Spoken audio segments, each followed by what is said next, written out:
It's green for go. They're racing. He says go. He says ta-da. And Tiger Tara roars away from them on the home turn. Here comes another big boil over. Equine athleticism at its best. The king is in the castle once more. This is in one race. The rest are almost in another postcode. She is a star with a capital S. It's going to be a triple treat, a miracle three-peat.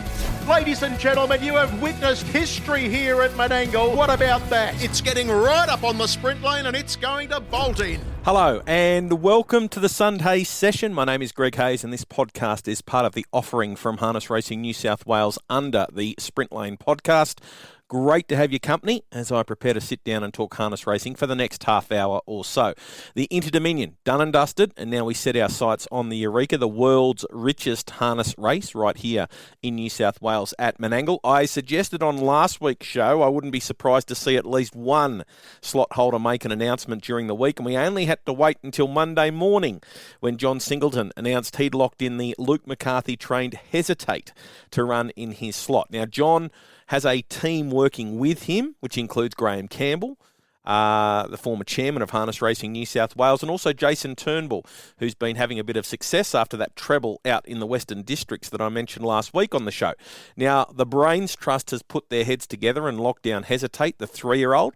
They are playing with house money, of course. Singo won the race last year with Don Hugo, so he is well and truly going to show a profit from his investment into the series over the 3 years.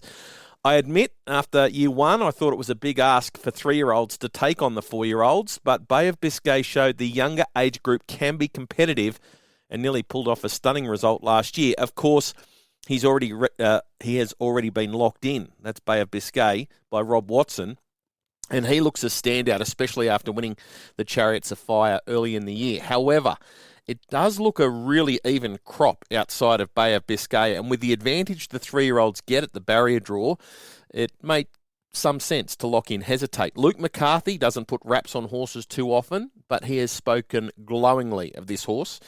The horse had a bit to learn when he joined his stable, and his manners have continued to improve as his career has gone along. So now we have locked in 3 horses for this year's running. Of course, Call to Order will represent Racing Queensland, so 30% of the field is locked away. The ones we await, Summit and Aaron Bain Racing. We spoke with Jamie Dernberger-Smith on the podcast a couple of weeks ago, and he said they will wait right up until before the race to lock in their runner. Team Zav posted on Facebook a couple of weeks ago their pecking order with War Dan Buddy in front of Fox Dan Some American, Mickey to Success and Go Mickey. Of course, War Dan Buddy was beaten as a short price favourite in the Breeders' Challenge last year. Kevin and Kay Seymour, they already have call to order in the race, but they still have their slot to fill. Wayne Loader and Western Jewel. Bernie Hewitt has got some nice 4-year-olds without having a standout. Interesting to see if Wayne goes that way. Cordina Racing haven't announced anything yet, and Dan Cordina was very quick to lock in Captain's Knock last year, so he might be waiting a little bit longer this time around. I think he had Catch a Wave the year before and locked in Catch a Wave very early. Taz Racing they've got the bow tied to decide their slot, and of course the Tab will lock in a runner as well. The mail around was that the Tab was interested in Hesitate, but Singo got in and put a stop to that. The biggest news late in the week circulating around the industry was that Harness Racing Australia's CEO, Andrew Kelly, was stepping down from his post. Andrew, 52 years old, right in the sweet spot when it comes to sporting administrators' age bracket, and has been in the role with HRA since 2008. Andrew spent time as the Chief Executive of Queensland Harness Racing, and he was also the General Manager Commercial of Harness Racing Victoria. I've had a bit to do with Andrew over the years, especially when the whip rules were changed back nearly a decade ago in harness racing. I've got no doubt Andrew will speak at some time and let the industry know the reason behind his decision and what it means going forward. From what I can ascertain, Andrew will stay on in the role until a replacement can be found. And when you're looking to fill a vacant CEO role, it doesn't happen overnight. Plenty of Victorian administrators would be keen for a shot, and I got messages from those well connected within the industry straight away telling me who would be shortlisted for the role. Not sure what it means for the Eureka and the future of the race. Of course, there's been a lot of agitating from certain sections in the industry, especially the breeders, about the race and the way it's funded. I reached out to a couple of people who would know to ask them what they think will happen, and they think the Eureka will continue to exist. Interesting times ahead, and this isn't really the place for comment or opinion in regards to the Eureka. I'm here to talk about the race because it's exciting to have the world's richest race on our doorstep. Some would say I'm putting my head in the sand by not discussing the funding and all that goes with it, but that's not what this podcast is all about. Back to the racing. Congratulations must go to Mick Stanley, who brought up a milestone during the week when Soho the Real Deal won at Menangle and gave Mick his 600th training winner. A few highlights in recent weeks, and I'll try to give those who hit milestones in the future a shout out on the podcast. Recognition in the industry is definitely important. Saturday night at Club Menangle, it was interesting to see Cam Hart drive two of Jason Grimson's three runners on the card, and Will Rickson drove the other. Now, Jack Callaghan was at the meeting and drove in three races. Of course, it was big news when Cam Hart was being reportedly shunned by Grimson, but it looks as though the relationship may well have thawed between those two. Time will tell. On the track, congratulations to Chris Judd. 4 runners compete in the heats of the winter gift last week. 2 made the final. And he then went on to Quinella the race. Had Pete McRae on last week on the podcast. He wasn't sure whether he'd be back to drive in the final, but Chris stuck solid and the pair combined in the feature. Interesting to see where Luke McCarthy goes with Kingman after he dismantled a field by more than 30 metres. It was the first leg of a double for owner Mick Harvey, and with Mick being the owner of Hesitate, it's been a big 7 days for him. Who's on the podcast today? Well, I've reached out to Mick Harvey about his big night at Menangle and Hesitate securing a start in the Eureka, and Mick's agreed to join me. So I'll get him on the podcast in just a minute. I'll ask Mick the question about the funding for the Eureka as well. Now, Mick has become heavily involved in the breeding side of the industry, and he's also a Leviathan owner. He races a number of horses.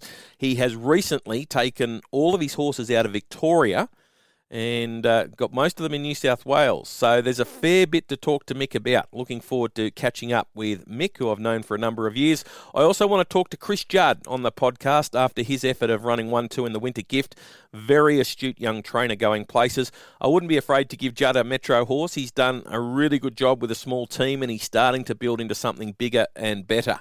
Mr. T, he'll be back at the end of the podcast with some tips, and I'll wrap up fantasy harness racing for the year as well. A lot to get through this week, but first up, it's Mick Harvey.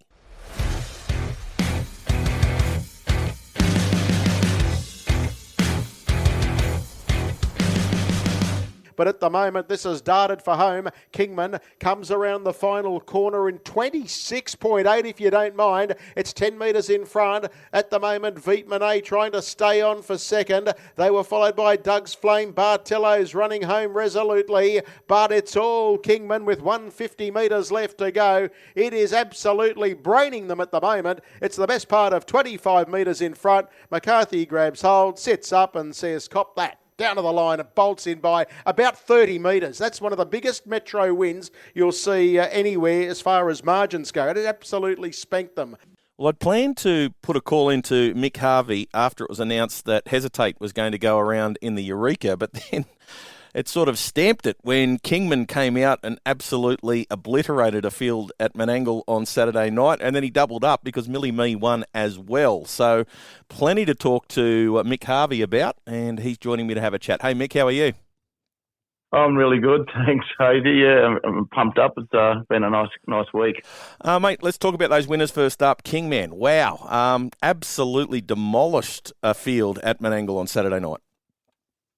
Yeah, look, I've always had a really high opinion of him. He's the first horse I ever bred in the Standardbreds, so he's very special to me. But yeah, look, I know his results don't say he's raced in a lot of group races and been place getters and stuff, but he's probably hasn't had a lot go his way. But I've got full of confidence, and it didn't surprise me last night. I think he's the real deal. I think he's a very, very good horse. You mentioned it. He's competed in some top races. Like even as a 2-year-old, he was going around in Breeders' Crowns, and then competed in the Queensland Derby as a 3-year-old, the Vic Derby as well. You haven't been afraid to take on the bigger races with him. No, look, it's probably my opinion, but I think he's as good as any of them. It's just been like draws and circumstances. If he's as good as any 4-year-old going around. I know that's a big statement, but we've got the Eureka favourite, Bay of Biscay, but on his day, he'd knock them all over. So how did you come up with Always Be Mickey for the mare Gotta Go Darley Queen being the first one you bred? I just looked the speed and the size of him, and we just thought we'd have a crack there, and it's been successful. I always knew Mickey had a bit of a struggle in his first few years, but he's certainly been stamping himself on both, in America and Australia and New Zealand in the last couple of years. He's been a terrific sire now. So the horse is now with Luke. What are the plans with the horse, short term? Short term, he'll have a couple of weeks before his next run, and then we'll be looking at the Len Smith Mile on the Eureka night. Okay, that's a chance for him to step back up into that open company and see how he handles it. Yeah, I'm sure he'll quit himself very well. I think the bigger track suits him, and as I reiterate what I said before, I think he's been the victim of circumstances and draws and different things over the last bit. So I think Menangle is going to be great for him, and really looking forward to him. He gets his opportunity now, yeah. Millie Me, great to see her win, and she's starting to put together a really handy record. Yeah, she's a bit of a surprise packet. I bought the mare at the yearling sale, and thought she had a paddock accident, and she's well bred, and so this is Millie Me's. We had to breed from her, and she keeps stepping up, and we didn't have massive high expectations, but she's doing a really good job. She was impressive last night. So just keep pushing her around in races that she's eligible for. Nothing too drastic at this stage. Yeah, well, another one. I've moved from Victoria. I don't have any horses in Victoria anymore. I think it's pretty tough down there with the situation. I feel sorry for them down there, but got to be a bit commercial about it all. So there's no more down. She came up. When she went to Robbie Morris, he had a big opinion of her, and he wanted to take to Queensland, but she had that heart fibrillation, and so it put a bit of a setback on her, and this is the first run back. Was it a tough decision to take your horses out of Victoria? Obviously, you've got to turn a profit, or you've got to show, try and make as much money as you can out of the sport, and when the state down there struggling a little bit, it makes sense to be racing for the better stakes elsewhere. Was it a tough decision for you? Because you've had a lot of success with Emma. Look, it is. I mean, I supported a couple of trainers down there, particularly Emma and Clayton in recent years, and it is when you have that. But at the same time, you got to be viable, and I don't know.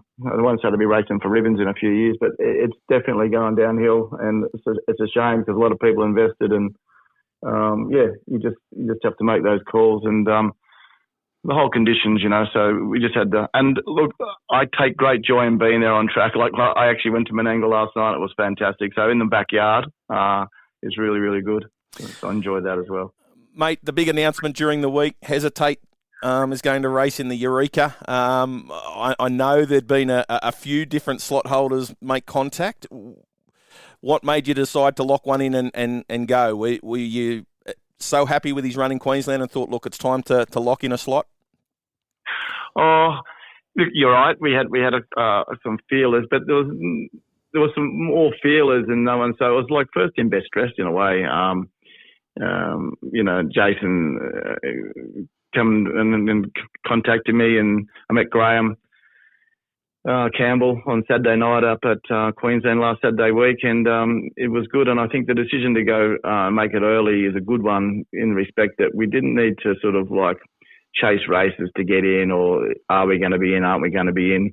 And good to lock it in, and we can get and Luke's, the master, and he's won the first two Eurekas, and so it was good for him as well, so we can plan his race preparation leading into the race. So yeah, he's an exciting horse. He's got incredible speed. If he's not the fastest, he's up there with on the fastest turn of foot point-to-point speed. So, so we're really, really excited to lock him in and get his preparation.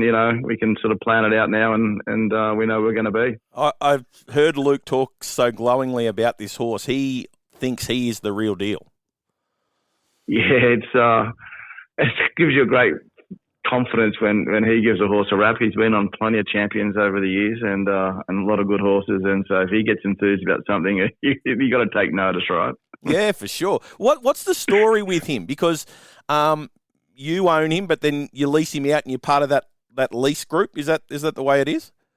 Yeah, I bought the horse, but part of the negotiation was to leave the guys in for his 3-year-old year, so they still get some enjoyment And so that's the deal we struck, and that's going well, and hopefully we can run well. It's exciting getting into the Eureka for sure. So the boys will enjoy that as well. I've got no doubt if Hesitate comes out and wins, it'll be a massive party at Menangle on Eureka night. That's for sure.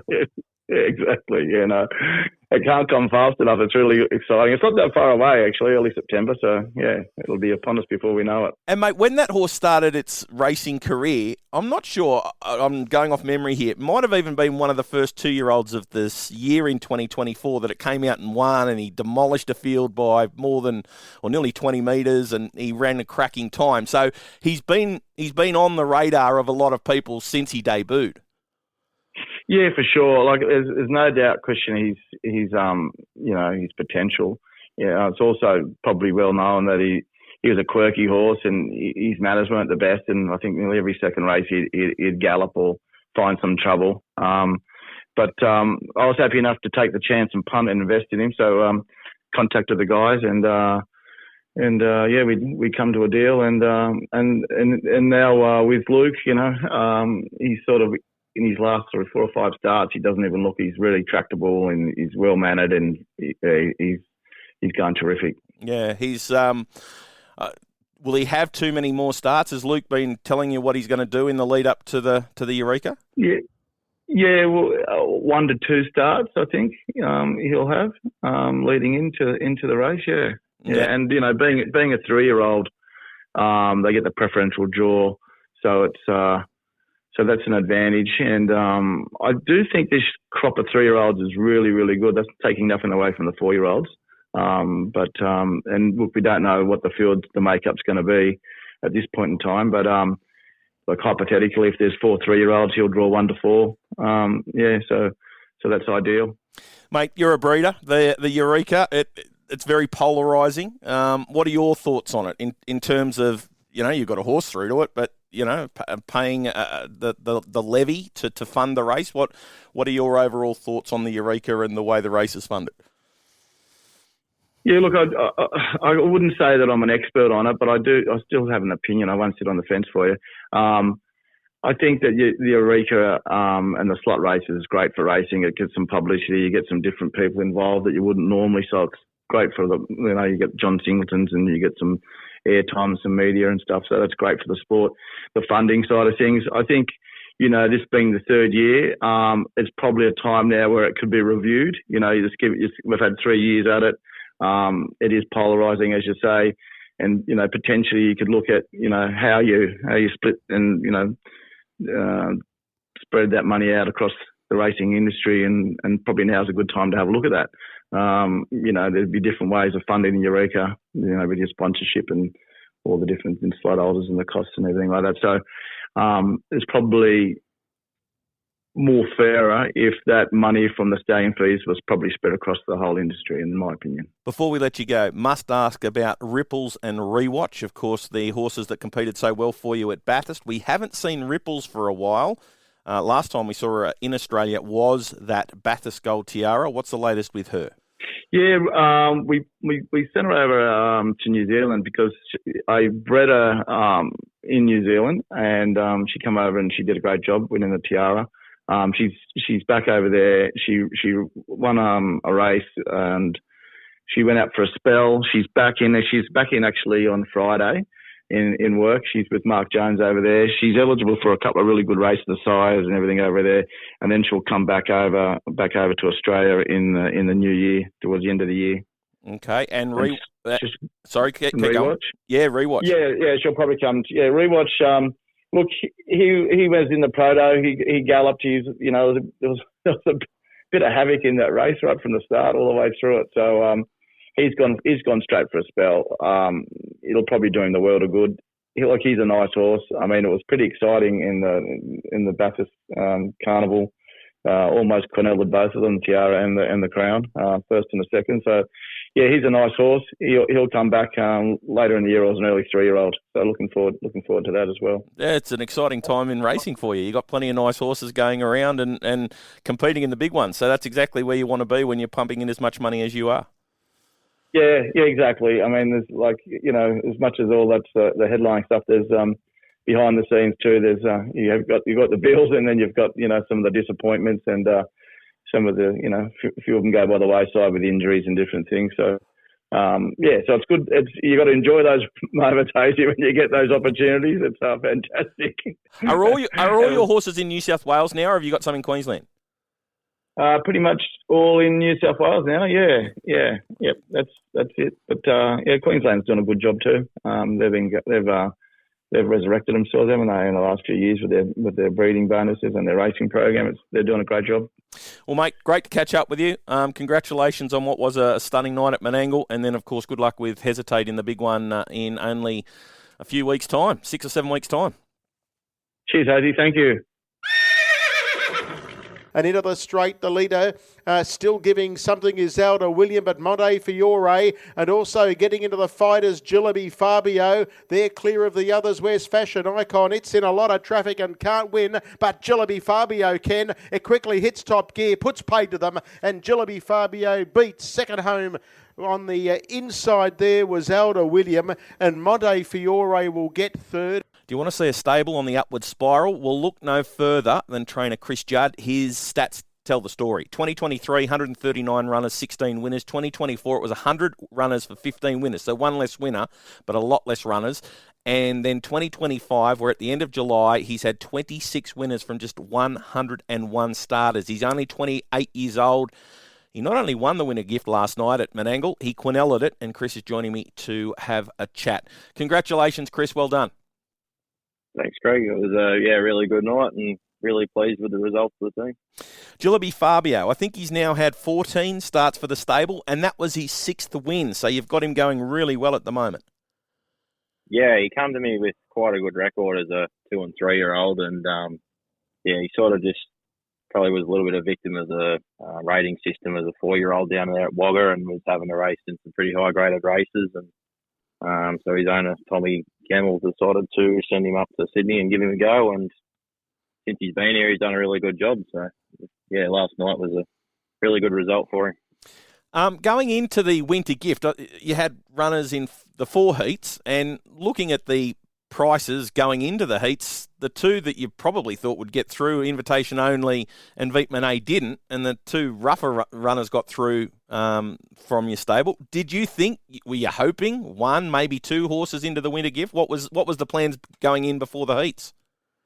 Yeah, probably last week the last 2 that didn't qualify I thought were probably my best chances on paper, but I've been really happy with with Alda William and Jillaby Fabio as well. I just thought, looking at their draws and the races, I didn't know how they were, where they'd end up and how they'd go. But Jillaby Fabio had been a little disappointing that week before, so I was just sort of hoping he'd bounce back. But it didn't surprise me really that both of them were able to win, because they're both very talented horses, but just got a bit of luck in running and had some nice trips, and they were able to capitalise on it. He's now won 5 of his last 8, so you've got him in a really nice spot. What are the plans with Jillaby Fabio? Yeah, I'll have a little chat with Tommy down the track and just see what we want to do with him. He's obviously jumped up in grade quite high at the moment, so he's up to around 90 raters, so things are going to be a bit tough for him. But I'll have a bit of a chat. I'm not really sure yet. We'll just play it by ear and see what happens. Pete McRae, I had him on the podcast last week talking about his double, and he has a soft spot for Jillaby Fabio. He wasn't sure whether he was going to retain the drive. Was that always the plan, that Pete would hang on to that drive? I just sort of left it up to Pete because he qualified on both. I just sort of said to him on Tuesday when the fields come out, if you want to come down, you can, and he gets to have the pick of him. And as you said, he's had a really good affinity with Jillaby Fabio. I think he's got a pretty incredible record on him, actually. I don't know if he's been beaten too often on him. So, he decided to stick there. And Tommy's also got some horses down there that race at Wagga and in the Riverina. So, he does drive them a little bit as well. So he thought it was the right move to stick with Jillaby Fabio. Alta William ran second last night, only had the 2 runs for the stable, won the heat and then finished second. What's the plans with it? Yeah, just keep racing on Saturdays. I really like this horse. I think he's going to do a really good job here. I probably wasn't really sure how he'd go in front last night when he found the front. I think down in the Riverina he had a good record as well racing down there, and was quite a talented horse. So I wasn't sure how he'd go in front. I don't think he's done his best racing in front down down in the Riverina, but his work in front at home had been really good, so we thought we'd give it a go. And he was pretty good. I think he might be a better horse following though, so we'll just maybe look at driving him a bit different over the next few starts and see how he goes. We're obviously still learning a bit about him, but I think he'll do a pretty good job up here. Veet Monet, it was good to see Veet Monet behaving last night, and despite being beaten 30 metres or 34 metres, ran second behind Kingman. So the performance was good. Yeah, it was probably sounds a little silly with the margin that he got beaten. It's probably the most he's ever been beaten, but I thought it was probably nearly one of his better runs, really, with the times they run. I think they went 52-1, or Kingman did, for the 2300. So they don't go much faster than that, and he had to do a bit of work outside him. Well, he's outside him pretty well the whole way. So, I thought his effort to stick on was really good.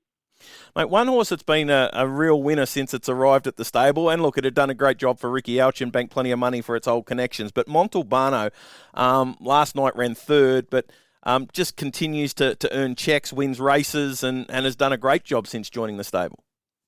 Yeah, he's a lovely horse, Montalbano. As you said, he's done a terrific job with Ricky before I got him, and I think his gate speed really electric off the gate, so he puts himself in the right spots, and we'll probably, when I first got him, just using it all the time, and now we've sort of worked him out that we might have to just pick and choose a little bit if we draw wide and quick ones are inside us, that we can't do too much with him. But he's quite a nice horse, and I think hopefully he'll just keep continuing to earn money in those 3-4 grades and put himself in the right spots.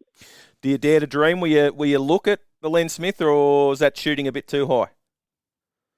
Probably shooting for the stars a little bit too much, Greg. You might happen to get a go in the next race down. I think they have a race for the ballot horses from that. So being a manual field selection, unless he happened to put a couple of wins together between now and then he probably wouldn't be selected anyway. But we'll probably nominate for the race, and then if we get a go in the ballot race, would be handy. Yeah. I think last time I had you on the podcast, we had a bit of a chat because you'd recently bought him. It's not it is a gamble because, the other stable had done so well with him. He was well up in grade. So it's a calculated risk when you buy a tried horse like him. Yeah, he was, he wasn't a ridiculous price, but he was quite a lot for a small stable like me having to get owners to put money into him and myself as well. And, it's not a huge risk, but at the same time, it's a fair bit of money if things go wrong as well. So it is, as you said, a calculated risk, but it's, luckily it's paid off all right with him. How's the rest of the stable rolling? You must be happy with the season you've had. Yeah, over the moon, Greg. We've increased the numbers quite a lot. It's the most I've had here at the moment, and I'm just really happy with the quality that's come into the stable. There's a few new ones there that I haven't raced yet, and just trying to build the quality, I suppose. The Saturday night racing and the bigger races is where you want to be at as a trainer. So if we can keep finding horses that are able to race on the Saturdays, then it's going to make me keep things rolling pretty well, I suppose. Are you finding you're a good connection with that history in the Riverina, that you're getting, when horses are ready to move off the Riverina and head to the town, that you're an option now, that trainers and owners can look to send their horse to you now if they're looking to race at metro level? Yeah, I think so, Greg. It's I've known a lot of the people down there, all the people down there my whole life, and so it's really nice when you get someone from down there ringing you to take a horse. It's you have that bit of a connection from being from the bush, and I've seen it with the owners of the two that Cornell had the race there last night. Both the owners were over the moon, and the Heath family were here to watch Alder William, and they were over the moon to see him run second, and they were both the owners of those two horses just wanted to win a race at Menangle with them when they sent him down, and Alder William done at his first start, and Jillaby Fabio done at his first start too, so they were just over the moon to see him winning the big track here at Menangle. How many horses you got in work? I think there's about 13 or 14 here at the moment. So increased the numbers quite a lot lately. And how big can you get? Is that as big as you want to be? We've got a couple more boxes here at the barn. I'm in a barn of 20 I share with a couple other trainers, so there's always options to take more. I don't really have. I always just sort of looked at the quality of them. If they're good enough to be in Sydney, then I'm happy to take them. And it's, so the metro racing's where you want to be. So we can find those sort of horses, then I'm more than happy to take them. And not as much shoeing these days? No, not quite as much. I've had to cut back a bit there. I still do a bit, but I've had to scale things back a little bit there, I think. Well, you're definitely one of those trainers that's on the rise, mate. Congratulations with the winter gift result, and all the best of luck going forward. Thanks, Greg. Winner, winner, chicken dinner. Winning. Hey, that's pretty good. Winner! That was legitness. To that I say, all right. Wow, winning. Bam! Just like that. That's all there is to it, Dustin. That's all there is to it. A winner. Just like that. I'm the winner is... I had a good mate when I was a kid, and his dad, he was our soccer coach, and when we kept spraying them when we were shooting for goal, he used to say, you couldn't hit the side of a barn with a handful of rice. Well, that's how I feel at the moment with my tips. Terribly out of form. So too is Mr. T, so that's helping. I'm negative $79 and Mr. T is negative $99. So we need to find some winners.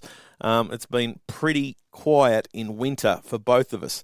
Mr. T's 2 for Bathurst this week. Race 5, number 3. He's a meester for Nathan and Jet Turnbull. Last win was back in September when he won a race at Geelong. Placed at his past couple. Looks well placed on Wednesday night. So race 5, number 3. He's a meester. And race 7, number 1, Stay Foolish for Amanda Turnbull. She had a good night at Menangle on Saturday. Its last win was back in October last year, but Mr. T's thinking from the good draw, the 3-year-old should be prominent and take a lot of running down. Race 7, number 1, Stay Foolish. My 2, both at Menangle Monday. Race 5, number 1, Just Homegrown for Cam Fitzpatrick. Didn't race in May or June. Nothing went right at Bathurst when it had its first run back from that short break. Tipped it at Menangle last time out. Finished 3rd. Had a couple of runs to top it off nicely. I'll go with it again. That's race 5, number 1, Just Homegrown. And race 8, number 5, No Dramas for Robbie Morris and Troy Primmer. Needs a bit of luck in its races because of its racing pattern. I didn't mind its run last start when it made a run at them in a heat of the winter gift and then just peaked on that run. Looks well placed against this opposition, and I think we'll get some healthy odds. Race 8, number 5, No Dramas. Fantasy harness racing all over for 2025. Well done to Boilover, who finished on 19,690 points, 21 in front of Manning 90. Sir Jimmy's All-Stars was 3rd on 19,400. My team this year, awful. Finished inside the top 100 last year, but this year, 172nd. I need to do some more research for next year, that's for sure. Good luck to all the prize winners. Love fantasy sports, whether it be rugby league, AFL, or the NFL in the USA, which starts soon. I'm looking forward to that. I want to be a part of it, so well done to all of those behind fantasy harness racing. Just about wraps up the podcast. Thank you to Mick Harvey. Thank you to Chris Judd. With surnames like Harvey and Judd, you'd be excused thinking I was talking AFL. But no, great for both men to give me some time on a Sunday morning. No doubt there will be more Eureka news during the week, and I'll have all of that next Sunday on the Sunday session. I'll catch you for that then, but it's bye for now.